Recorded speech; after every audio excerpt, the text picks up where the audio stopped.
Hello friends, welcome to my YouTube video maths Mantra by Vijay.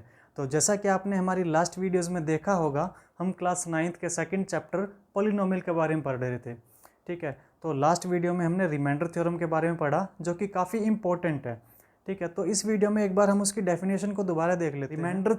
Remainder theorem के नाम से ही clear हो रहा है कि रिमाइंडर के बारे में बात करेंगे हम। इसके अंदर किसके रिमाइंडर के बारे में बात करेंगे, ये इंपॉर्टेंट है।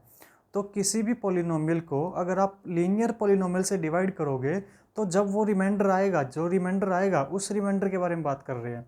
तो इसकी डेफिनेशन की अगर मैं बात करूं, if P X is a polynomial whose degree greater than and equal to 1, जिसकी एक ऐसी पॉलिनोमियल जिसकी डिग्री 1 या 1 से बड़ी हो, and let A be a real number, a कोई भी एक रियल नंबर होगा, p x is divided by x minus a. Polynomial को अगर एक्स माइनस ए से डिवाइड करेंगे तो जो रिमाइंडर होगा वो क्या होगा, वो पी ए रिमाइंडर होगा। ठीक है, तो ये थी हमारी रिमाइंडर थ्योरम। अब रिमाइंडर थ्योरम से कुछ क्वेश्चंस कर लेते हैं। जैसे कि मैं पॉलिनोमियल लेके चलता हूँ x cube plus 3x square plus 3x plus 1। ठीक है, तो ये कोई भी पॉलिनोमियल है, ठीक है, जिसकी डिग्री 1 या 1 से बड़ी है। अब उन्होंने बोला है कि इस पॉलिनोमियल को अगर x माइनस 1/2, अब x माइनस 1/2 से अगर इसको डिवाइड करवाओगे तो रिमाइंडर क्या होगा। अब थ्योरम को देखिएगा, थ्योरम को और इसको इक्वेट कीजिएगा, रिलेट कीजिएगा एक दूसरे के साथ। ये कोई भी एक पॉलिनोमियल है जिसकी डिग्री ग्रेटर देन 1 है। ठीक है, अब इस पॉलिनोमियल को x माइनस ए इससे डिवाइड करवा रहा हूँ मैं, x माइनस ए, इसको मैं x माइनस ए के साथ रिलेट करूँगा। ठीक है, तो पॉलिनोमियल की रिमाइंडर मतलब डिवाइड करवाने के बाद रिमाइंडर क्या आएगा, तो रिमाइंडर आएगा p ऑफ a। अब a की वैल्यू तो आपको यहाँ से पता लग जाएगी, इन दोनों को जब इक्वेट करोगे तो a की वैल्यू आ जाएगी आपकी 1/2।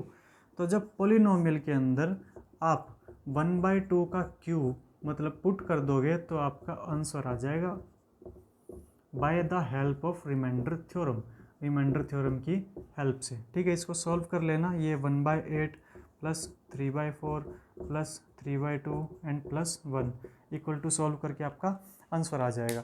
ठीक है, तो रिमाइंडर थ्योरम की हेल्प से क्वेश्चन इस तरह से करना है। तो एक क्वेश्चन की और अगर मैं बात करूं, ठीक है, अब अगर यही पॉलिनोमियल है, इसके अंदर अगर वो बोलते हैं कि इसको डिवाइड करो x प्लस 1 से, x प्लस 1 से इसको डिवाइड करो, तब इसका रिमाइंडर क्या होगा। तो हम x प्लस 1 से डिवाइड करने के लिए हमारा रिमाइंडर क्या होगा, पॉलिनोमियल के अंदर a की वैल्यू पुट कर दो। a अब इसके अंदर क्या है, अगर मैं इसको x माइनस ए के साथ इक्वेट करता हूँ तो यहाँ से a इक्वल टू आ जाएगा मेरा -1। अब पॉलिनोमियल के अंदर मैं -1 पुट करूँगा तो आ जाएगा मेरा रिमाइंडर, दैट्स इट। तो माइनस का 1 बाय इसके पावर 3 इंटू माइनस का 1 स्क्वेयर प्लस 3 इंटू माइनस का 1 एंड प्लस का 1। जब इसको सॉल्व करोगे तो -1 प्लस 3 -3 प्लस 1, देखिएगा कैंसिल हो गया, सब कुछ कैंसिल हो गया, तो क्या आ गया, रिमाइंडर 0 आ गया। अब कल हमने पढ़ा था zeros of polynomial. Zeros of polynomial किसको बोलते थे, एक ऐसा नंबर जो पॉलिनोमियल को ज़ीरो कर देगा। अब ये एक ऐसा नंबर है जो पॉलिनोमियल को ज़ीरो कर रहा है, तो मैं -1 को क्या कह सकता हूँ यहाँ से, ये जीरो ऑफ पॉलिनोमियल है, जीरोज ऑफ पॉलिनोमियल है। ठीक है, तो यहीं से एक और कंसेप्ट आ जाता है फैक्टर थ्योरम। फैक्टर थ्योरम इससे आगे वाला ही थ्योरम है। ठीक है, फैक्टर थ्योरम क्या बोलती है, रिमाइंडर थ्योरम और फैक्टर थ्योरम के अंदर सिर्फ एक डिफरेंस है, रिमाइंडर थ्योरम के बाद ही फैक्टर थ्योरम आती है, रिमाइंडर थ्योरम से नेक्स्ट ही फैक्टर थ्योरम है।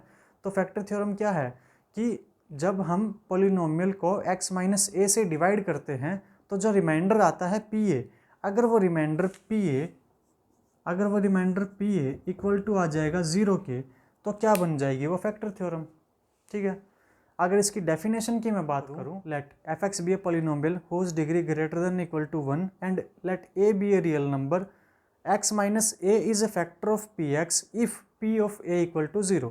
ठीक है, कोई भी एक पॉलिनोमियल है जिसकी डिग्री 1 या 1 से बड़ी है एंड x माइनस ए कोई भी एक, ठीक है, लीनियर पॉलिनोमियल है, अगर x माइनस ए उसका फैक्टर कब कहलाएगा, जब पॉलिनोमियल का रिमाइंडर 0 के इक्वल आ जाएगा, जैसे कि इस क्वेश्चन के अंदर आ गया है। ठीक है, तो अब यहाँ पे क्या फैक्टर थ्योरम अप्लाई होगी, तो यहाँ से मैं ये बोल सकता हूँ कि x plus 1 is a factor of this polynomial.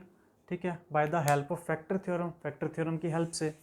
तो उसके बाद एक कंसेप्ट आता है फैक्टराइजेशन। फैक्टर थ्योरम के बाद एक कंसेप्ट आता है फैक्टराइजेशन। फैक्टराइजेशन काफ़ी इंपॉर्टेंट टॉपिक है जो कि आगे वाली क्लासेस में भी आपको हेल्प करेगा। ठीक है, तो फैक्टराइजेशन देख लेते हैं।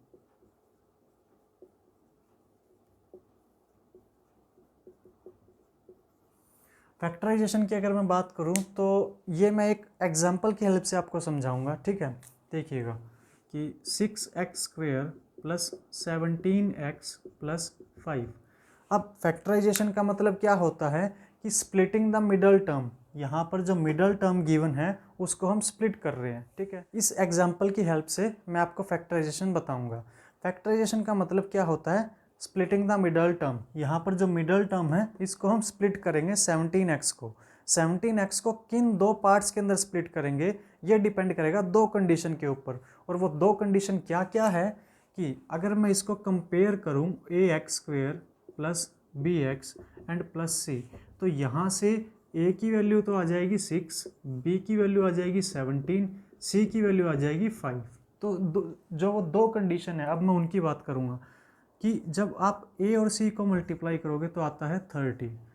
ठीक है, और सम होना चाहिए 17। मतलब कि ऐसे दो नंबर के अंदर आप स्प्लिट करोगे जिनका प्रोडक्ट आना चाहिए 30 और जिनका सम आना चाहिए 15। तो ऐसे दो नंबर फाइंड करने हैं आपको, बस ये मेन कंडीशन है। ठीक है, तो दो नंबर जो फाइंड करने हैं उनको कैसे फाइंड करेंगे, सबसे पहले आप देख लेना कि ऐसे कौन से दो नंबर हैं जिनका प्रोडक्ट 30 आता हो।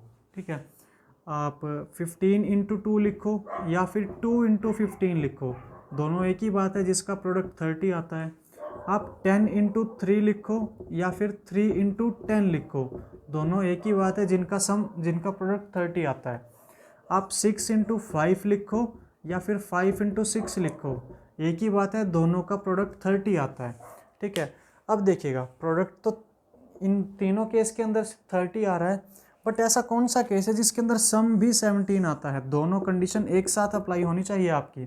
तो क्या इसके अंदर सम 17 आ रहा है? यस, इसके अंदर सम 17 आ रहा है। तो बस मुझे इनकी ज़रूरत ही नहीं है, मुझे मिल गई मेरे दो नंबर जिसके अंदर मुझे स्प्लिट करना होगा। ठीक है, कौन कौन से होंगे? अगर मैं अब इसको स्प्लिट करूँगा तो क्या बन जाएगा, 6x² plus 15x plus 2x plus 5। देखिएगा जो मिडल टर्म है उसको हमने स्प्लिट कर लिया इन दोनों टर्म्स के अंदर, तो यही है हमारा फैक्टराइजेशन। अब इसके बाद तो कॉमन वाला पार्ट रह जाएगा कि देखिए इन दोनों में से क्या कॉमन आएगा, इन दोनों में से आएगा 3x कॉमन। ठीक है, और अंदर क्या रहेगा 2x प्लस 5। ठीक है, अब इन दोनों में से क्या कॉमन आ रहा है, इनमें से तो 1 ही कॉमन आ रहा है दोनों के अंदर से, तो ब्रैकेट के अंदर क्या रह जाएगा 2x प्लस 5। अब यहाँ पर एक स्टेप मतलब ध्यान रखिए कि अगर आपकी ये दोनों ब्रैकेट सेम आ रही है तो आपका क्वेश्चन ठीक चल रहा है, अगर आपकी दोनों ब्रैकेट सेम नहीं आ रही है तो क्वेश्चन में कुछ ना कुछ गड़बड़ है।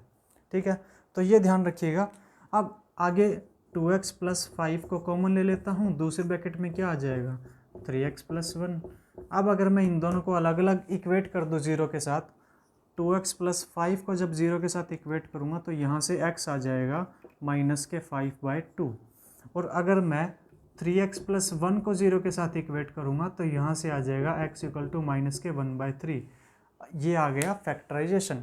अब फैक्टराइजेशन से हमें मिलता क्या है, हमें ऐसे दो नंबर मिलेंगे जिनको इस पॉलिनोमियल में अगर मैं रखूँगा तो वो पॉलिनोमियल = 0 हो जाएगी।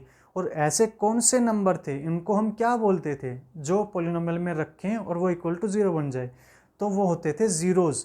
तो ये जो दो होंगे ये इस पॉलिनोमियल के लिए ज़ीरोज़ का काम करेंगे। ठीक है, तो ये होगा these two are the zeros of this polynomial.